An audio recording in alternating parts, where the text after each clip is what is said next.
नमस्कार, मी शोभा पवार पंगतमध्ये आपले पुन्हा एकदा स्वागत आहे। आज आपण पाहणार आहोत south Indian dish lemon rice. त्यासाठी लागणारे साहित्य बघूया। इथे एक वाटी तांदूळ मी धुवून 15 मिनिटांसाठी ठेवलेला आहे। मोहरी घेतली आहे, थोडेसे हिंग, 1 चमचा आहे हरभऱ्याची डाळ, 1 चमचा उडदाची डाळ, थोडेसे शेंगदाणे, थोडेसे काजू, मीठ चवीनुसार, 2 टेबलस्पून आहे तूप, लाल मिरच्या घेतलेल्या आहेत सुक्या 3 ते 4, थोडासा कढीपत्ता, अर्धा चमचा आहे हळद, 1 लिंबाचा रस। इथे मी टोपामध्ये 4 वाट्या पाणी उकळून घेतलेलं आहे। त्याच्यामध्ये आपण हे तांदूळ घालूया आणि आपण भात तयार करून घेऊया।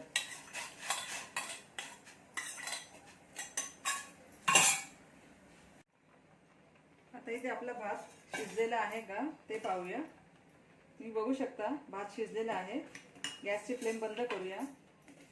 आता हा भात आपण चाळणीमध्ये काढून घेऊया। एक्स्ट्राचे जे पाणी आहे ते निथळून काढूयात। इथे मी गॅसवरती पॅन तापवून घेतलेला आहे। तूप घालूया। तूप चांगलं गरम होऊ द्या।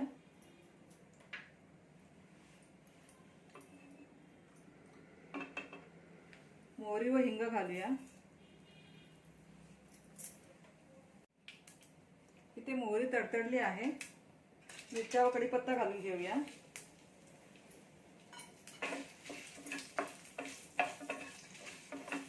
हरभऱ्याची डाळ व उडदाची डाळ घालूया।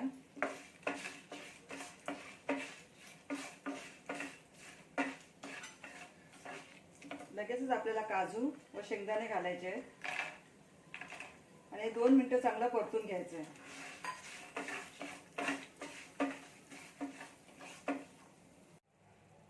आपली 2 मिनिटं झालेली आहेत। तुम्ही बघू शकता काजूचा रंगही बदलला आहे व शेंगदाणे चांगले भाजून झालेले आहेत।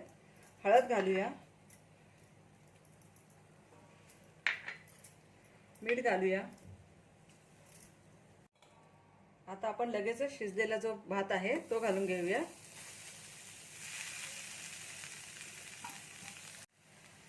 हा भात चांगला आपल्याला परतून घ्यायचा आहे। गॅसची फ्लेम मीडियमच ठेवा।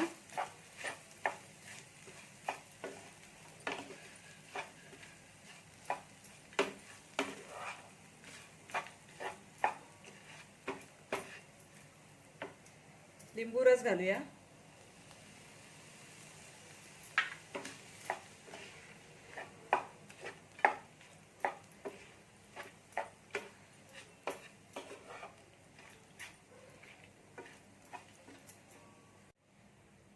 भात आपला चांगला परतून झालेला आहे। त्याच्यात झाकण ठेवून 5 मिनिटाची वाफ काढून घेऊयात।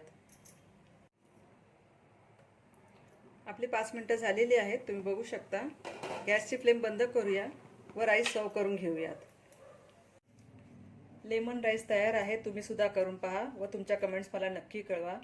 तसेच तुम्ही माझ्या चॅनलमध्ये नवीन असाल तर माझ्या रेसिपी लाईक करा, माझ्या चॅनलला सबस्क्राईब करा। धन्यवाद।